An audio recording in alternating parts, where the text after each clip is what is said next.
अक्सर हम बात करते हैं कि हमारी कंट्री का जीडीपी बढ़ रहा है, किसी और इकोनॉमी के कंपैरिजन में हमारा एनएनपी कम है। बट ये सब आखिर है क्या?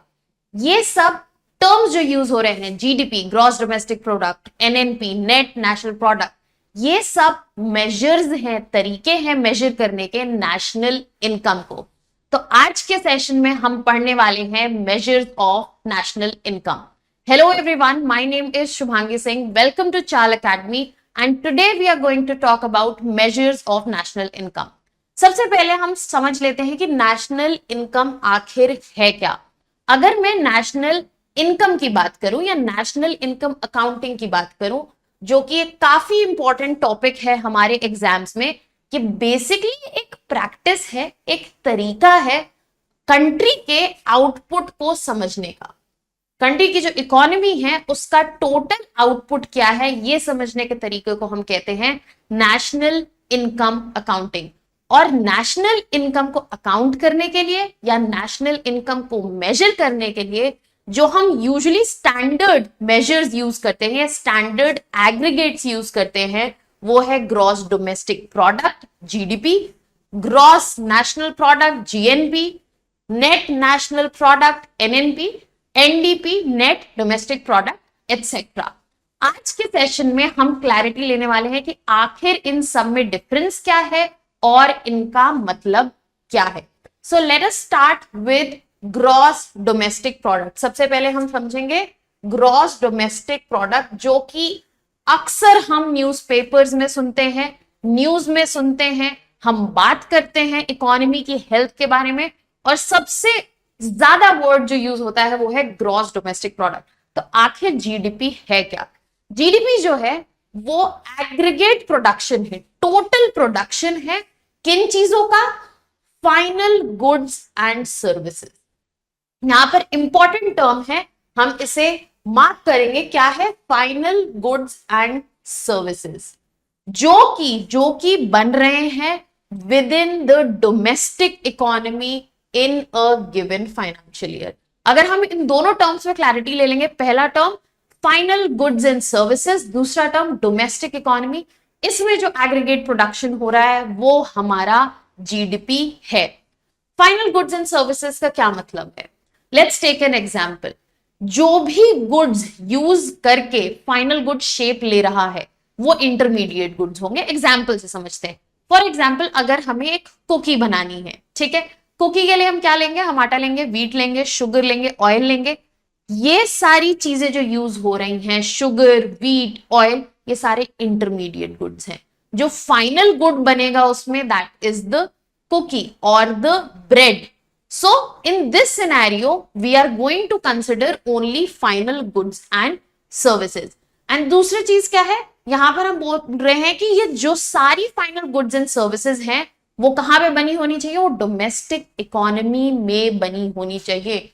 हम यहां पर इसको ज्योग्राफिकली लिमिट कर रहे हैं, इसलिए हम इसमें फोकस कर रहे हैं कि डोमेस्टिक प्रोडक्शन क्या है, हमारी जो ज्योग्राफिकल बाउंड्री है उसमें क्या प्रोडक्शन हुआ है। हमें इससे फर्क नहीं पड़ रहा कि ओनरशिप किसका है। We are not bothered by the ownership. हमें फर्क नहीं पड़ रहा है कि ओनरशिप किसका है, हम बस ये देखना चाह रहे हैं फाइनल प्रोडक्शन क्या है हमारी डोमेस्टिक इकोनॉमी में, और वो हमें पता चलता है ग्रॉस डोमेस्टिक प्रोडक्ट से। नाउ जो ग्रॉस डोमेस्टिक प्रोडक्ट है, हम दो प्राइजेस पर समझ सकते हैं। पहला है फैक्टर कॉस्ट पे, दूसरा है मार्केट प्राइस पे। अब इन दोनों का डिफरेंस क्या है? फैक्टर कॉस्ट वो कॉस्ट है जो हम फैक्टर ऑफ प्रोडक्शन को यूज करने के लिए पे करते हैं। अगर मैं कोई भी सामान बना रही हूं और उसमें जो फैक्टर्स ऑफ प्रोडक्शन लगे हैं, लैंड, लेबर, कैपिटल और एंटरप्रेन्योरशिप, उनको यूज करने के लिए जो मैंने कॉस्ट दिया होगा वो फैक्टर कॉस्ट होगा। इसके बाद अगर हम मार्केट प्राइस की बात करें, मार्केट प्राइस जैसे कि टर्म खुद ही सजेस्ट करता है, मार्केट प्राइस वो प्राइस है जो कंज्यूमर देता है किसी भी प्रोडक्ट को मार्केट में खरीदने के लिए। इन दोनों में डिफरेंस क्या है? डिफरेंस ये है कि फैक्टर कॉस्ट में इनडायरेक्ट टैक्सेस नहीं लगे होते हैं, क्योंकि सिर्फ अभी हमने फैक्टर्स ऑफ प्रोडक्शन को पैसे दिए हैं।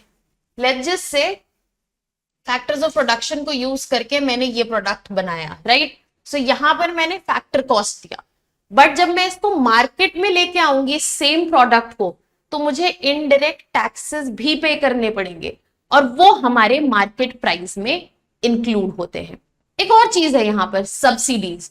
जो गवर्नमेंट हमें सब्सिडीज देती है वो फैक्टर कॉस्ट में हम हटा देते हैं, सॉरी फैक्टर कॉस्ट में हम इंक्लूड कर लेते हैं, क्योंकि जो भी डिडक्शन होगा वो हम फैक्टर कॉस्ट में, सब्सिडी से जो भी हमें छूट मिली होगी हम उसे इंक्लूड करेंगे, बट यहां पर हम उसको ऐड करेंगे। फैक्टर कॉस्ट में हम सब्सिडी ऐड करेंगे और इनडायरेक्ट टैक्स ऐड करेंगे, that is when we arrive at market price. Now whatever जो भी हम एग्रीगेट मेजर देख रहे हैं वो हम फैक्टर कॉस्ट में भी देखेंगे और मार्केट प्राइस में भी देखेंगे। On this note let us move to the next one. Next we have NDP, that is net domestic product. तो अभी हमने जो ग्रॉस डोमेस्टिक प्रोडक्ट समझा, क्या था ये? Aggregate production of final goods and services जो कि डोमेस्टिक इकोनॉमी में हुआ है। एनडीपी सेम है, बट यहां पर जो प्रोडक्शन होता है उसको डेप्रिसिएशन भी एडजस्ट करते हैं। अब यहां पे की टर्म 3 हो गए हमारे पास, final goods and services, domestic economy और डेप्रिसिएशन। डेप्रिसिएशन क्या है? डेप्रिसिएशन बेसिकली वो डिक्रीज ऑफ वैल्यू है किसी भी एसेट का जो उसके वियर एंड टीयर की वजह से होता है। अक्सर आपने ये टर्म गाड़ियों के साथ सुना होगा। जब भी किसी सामान को आप यूज करेंगे और उसके वैल्यू में जो रिडक्शन आएगा उसके यूसेज की वजह से, उसके पुराने होने की वजह से, वो हम डेप्रिसिएशन कहेंगे। या फिर उसको जो मेंटेन करने का over its useful life cost लगेगा, वो हम डेप्रिसिएशन में इंक्लूड करते हैं। So NDP is very simple, it is very similar to GDP, but यहां पर हम क्या कर रहे हैं? हम डेप्रिसिएशन जो है एडजस्ट कर रहे हैं, इसलिए ये नेट डोमेस्टिक प्रोडक्ट बन जाता है जीडीपी से। सो हमें यहाँ पे एक फॉर्मूला भी मिल गया है कि एनडीपी क्या है? NDP is equals to GDP minus depreciation. जब आप डेप्रिसिएशन हटा देंगे तो एडजस्टमेंट कर देंगे डेप्रिसिएशन का, तो आपको क्या मिलेगा? आपको मिलेगा net domestic product. On this note let us move to the next one which is GNP. अब मैं जीएनपी की बात करूं तो हम यहाँ पे बोल रहे हैं ग्रॉस नेशनल प्रोडक्ट। तो आप देखेंगे एक टर्म यहाँ पे चेंज हुआ है, पहले यहाँ पे डोमेस्टिक हम बात कर रहे थे, अब हमने बोला है अचानक से नेशनल। अब अगर हमने नेशनल बोला है तो क्या डिफरेंस आया? यहां पर भी हम total value of all final products, goods and services include करेंगे, बट यहां पर हम बोल रहे हैं कि जो प्रोडक्शन होगा वो कंट्री के सिटीजन्स का जो होगा वो हम लेंगे जीएनपी में।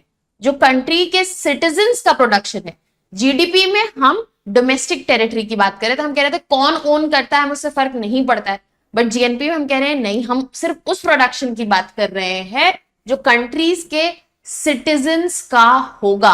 तो इसको कैलकुलेट करने के लिए हमें डेफिनेटली अपनी टेरिटरी में से वो हटाना पड़ेगा जो हमारे ओनरशिप का नहीं है, फॉरेन ओनरशिप का है। We have to reduce that and we have to add जो हमारे नेशनल्स ने बाहर की टेरिटरीज में प्रोडक्शन किया है। और वो हम कैसे करते हैं? हम वो करते हैं एनएफआईए से, that is net factor income from abroad. So net income, factor income earned by Indians minus net factor income given to foreigners, उससे हमें मिलेगा एनएफआईए। एंड जब भी हम जीडीपी में एनएफआईए ऐड करेंगे, चाहे वो पॉजिटिव हो या नेगेटिव हो, हमें क्या मिलेगा? हमें जीएनपी मिलेगा। अब यहां पर अगर हमारा जो नेट फैक्टर इनकम अर्न्ड है by Indians in outside territory वो ज्यादा है, तो एनएफआईए हमारा पॉजिटिव हो सकता है। अगर एनएफआईए पॉजिटिव होगा, that is when GNP will be more than GDP. But यहां पर अगर एनएफआईए नेगेटिव हो जाएगा तो क्या होगा? जो हमारा जीएनपी है वो जीडीपी से कम आएगा, वो जीडीपी से कम आएगा। So these are certain conceptual things जिनकी क्लैरिटी बहुत जरूरी होती है, ताकि इससे रिलेटेड कोई भी स्टेटमेंट आए तो आप उसको आराम से समझ के आंसर कर सके। अब यहां पर इसका इंपॉर्टेंस क्या, एक बार ये भी देख लेते हैं। इसका इंपॉर्टेंस ये कि हम नेशनल ओनरशिप जो है वो समझने चाह रहे हैं, और हम यहां पर फोकस कर रहे हैं डोमेस्टिक इकोनॉमी को छोड़कर ownership of final goods and services पर। On this note we'll move to NNP, that is net national product. What is it? It is net national product. Again, it is an estimate of total value of final goods and services जो कि एक time period में produce की है by countries citizens adjusted for depreciation. यहां पर हम depreciation जो है एडजस्ट करेंगे। दिस हैज बीन रिपीटेड, इसको हटा देते हैं। Adjusted for depreciation. अब इसका हम फॉर्मूला कैसे देखेंगे? So basically when we have GNP, जब हमें जीएनपी मिल चुका है, इसमें से हम जब डेप्रिसिएशन हटा देंगे, whenever we'll remove depreciation we will get NNP। जैसे कि हमने एनडीपी लिया था, NDP is equals to GDP minus depreciation, the equation remains the same here, that is GNP minus depreciation is equal to NNP. ये सारे measures जो हमने पढ़े हैं जीडीपी के बाद, GDP, NDP, NNP, all these exist at factor cost as well as market price. To understand their clear demarcation आप हमारी दूसरी videos basics of national income accounting वो देख सकते हैं, तो उसमें आपको डिटेल्ड क्लैरिटी भी मिल जाएगी। अभी हमने क्या समझा? हमने समझा कि किन किन मेजर्स से हम नेशनल इनकम समझ सकते हैं, क्या यूज होते हैं। बट हमारी कंट्री में कौन सा मेट्रिक यूज होता है, कौन सा मेजर यूज होता है? The measure that is used is net national product at factor cost. India में जो नेशनल इनकम कैलकुलेट की जाती है, पहले वो एनएनपी एमपी पे की जाती थी, but it has been change to net national product at factor cost. Now अक्सर स्टूडेंट इनकी इक्वेशन में कंफ्यूज होते हैं, but it is very easy to arrive at. अगर किसी को जीडीपी पता है, right, if we know the GDP then we can easily arrive at NNPFC also. How can we do that? अगर हम जीडीपी में से डेप्रिसिएशन डिडक्ट कर देते हैं तो हमें क्या मिल जाएगा? हमें यहां पर एनडीपी मिल जाएगा, करेक्ट? नाउ डिपेंड्स हमारे पास क्या है, जीडीपी एफसी है या जीडीपी एमपी है। लेट्स से जीडीपी एफसी से हमने डेप्रिसिएशन हटाया, सो हमें एनडीपी एफसी मिल गया। Now when we have NDP FC, NDP factor cost में जब आप NFIA ऐड कर देंगे, net factor income from abroad, तो आपको मिल जाएगा NNPFC। So that is how we arrive from gross domestic product to net national product factor cost. These changes in equation, अगर आपको कंसेप्चुअल क्लैरिटी है जिनके बारे में हम बात कर रहे थे, टर्म्स से रिलेटेड, इक्वेशन से related, it is very easy to arrive at, right? I hope on this note that you are very clear with what measures are used for national income और इंडिया में कौन सा metric use होता है। Now we have arrived at the end of this session, so I'll leave you with a practice question. I have given a practice question here in the prelims MCQ format. Consider the following statements regarding economic indicators. Now there are 3 statements and we have to remember that यहाँ पर पूछा गया which of the given statements above is are correct. कई बार यहाँ पे incorrect होता है, students correct incorrect miss कर जाते हैं, so make sure you mark this so that you remember what you have to mark. Now the statements are, पहला statement है gross domestic product includes depreciation of capital good whereas net domestic product excludes it. We have already covered it in the session, I am sure आप इसका answer दे पाएंगे first statement का। Let me look at the second one. Gross national product includes the income earned by foreign nationals within a country borders. We have also covered this point and let us move to the next one.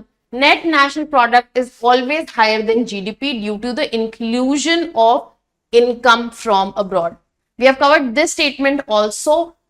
If you have achieved the clarity, I think you can answer this question very easily. Please put down your answers in the comment section so that I know that you are very clear with the concepts and I can come up with more series like this. That's all for today's session. Thank you so much.